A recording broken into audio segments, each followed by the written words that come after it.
Au cœur des législatives au Sénégal, le grand dénouement d'un scrutin paisible, c'est dans cette édition. Mesdames, Messieurs, bienvenue à l'info du jour sur Global LTV.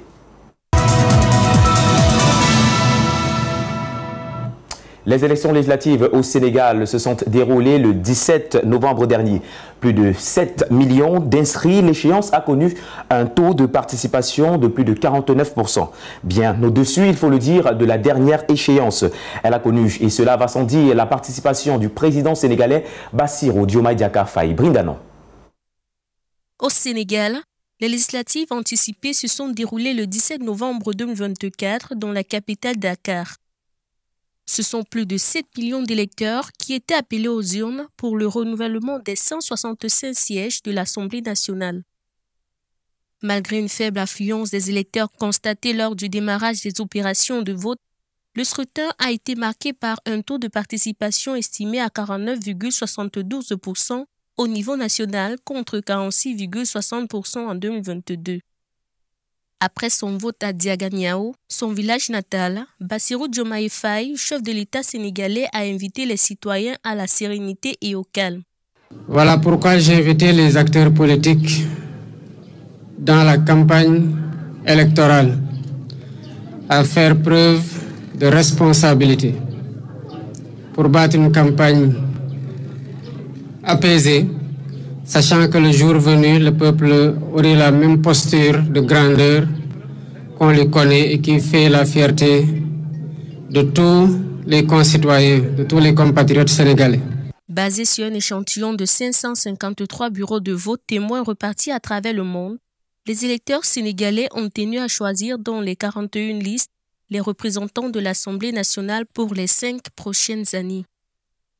La volonté de ces derniers a été exprimée dans un contexte marqué par les enjeux politiques majeurs entre le nouveau pouvoir incarné par le parti PASTEF et les différentes oppositions regroupées autour de l'ex-président Macky Sall, son ancien premier ministre Amadou Ba et le maire de Dakar, Barthélémy Dias. Les urnes au Sénégal ont effectivement reçu les bulletins des électeurs pour les législatives anticipées. Les tendances à mi-parcours des dépouillements donnaient déjà pour vainqueur le PASTEF qui avait à son compte 42 bureaux de vote sur les 46 ouverts à cet effet. Paulinès Outouf pour plus de détails. Les résultats des législatives anticipées au Sénégal seront donnés officiellement ce mardi. Mais entre-temps, les tendances annoncent déjà la victoire du parti au pouvoir.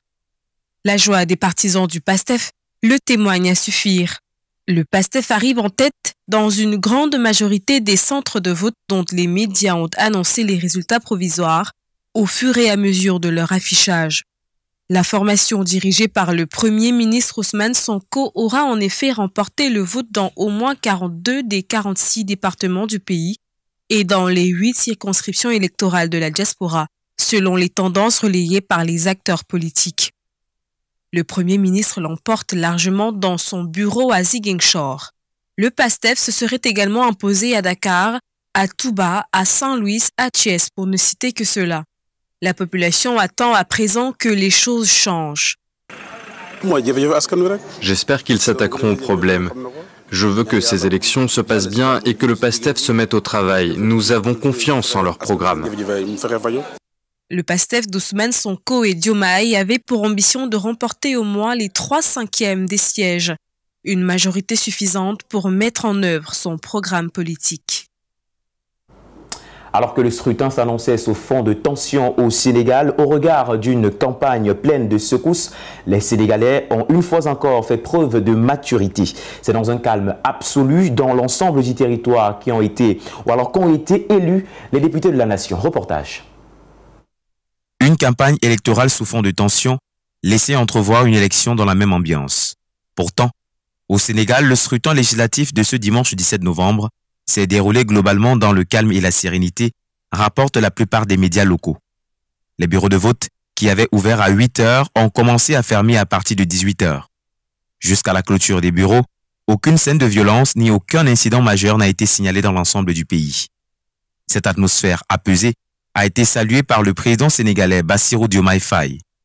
Le premier ministre Ousmane Sonko, tête de liste du parti au pouvoir le PASTEF, s'est aussi félicité du calme qui a régné à l'ouverture des bureaux de vote. Du côté de l'opposition, l'ancien premier ministre Amadou Ba qui dirige une des coalitions dans la course, s'est réjoui de l'ordre et de la discipline dans laquelle le scrutin s'est déroulé. On doit bien sûr ce bon déroulement aux candidats et leurs militants qui ont fait preuve de responsabilité, mais encore et surtout au collectif des organisations de la société civile pour les élections, qui a déployé environ 1100 observateurs sur l'ensemble du territoire pour s'assurer du respect du code électoral.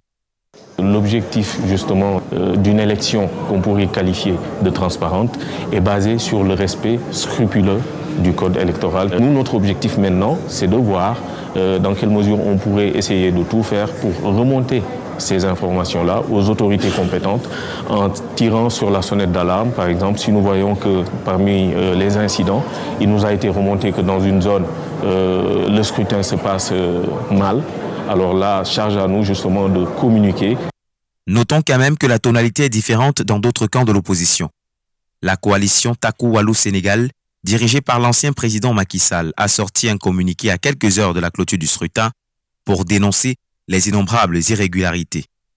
Des impairs qui, selon ses opposants, sont de nature à entacher la sérénité du vote au Sénégal et dans la diaspora. Cette coalition note qu'en Mbou, dans le sud-est de Dakar, près de 2000 électeurs ne savaient pas où voter jusqu'à 13h30.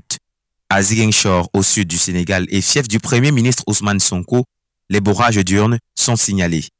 Taku Wallu Sénégal annonce aussi que d'autres irrégularités ont été enregistrées à Toglou, dans la commune de Dias, dans l'ouest du pays.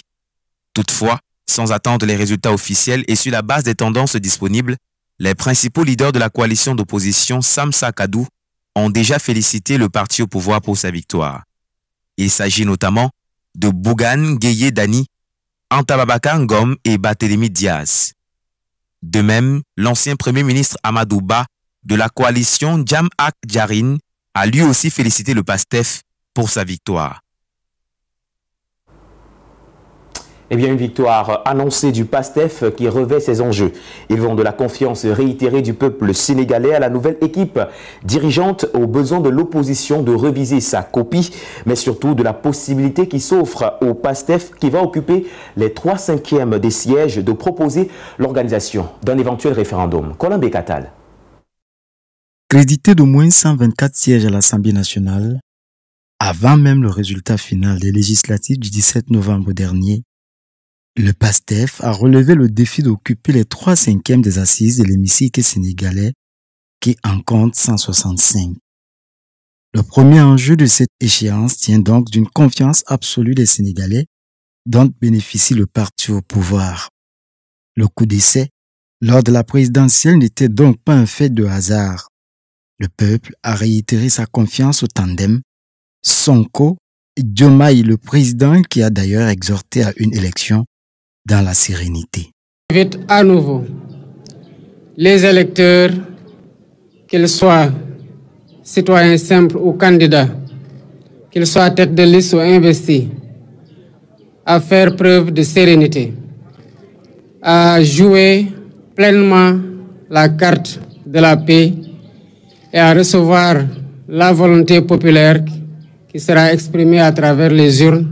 Et nous avons tous l'obligation morale de préserver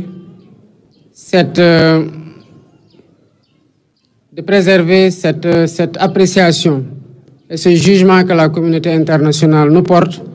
Le PASTEF sans coalition a battu une fois de plus à plat de couture des bannières, Taku Wallu et autres Sakadou complètement inexistantes dans la dernière échéance élective.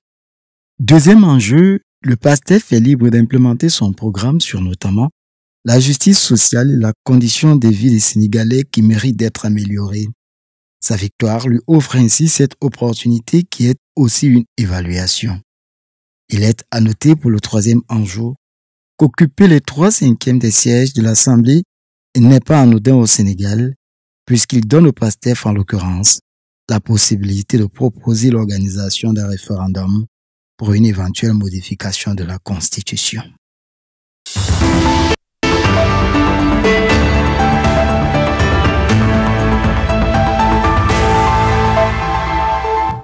De l'Afrique de l'Ouest en Afrique centrale, mesdames et messieurs, dans notre bonus de l'info, les Gabonais étaient aux urnes pour le oui ou le non à la modification de la Constitution.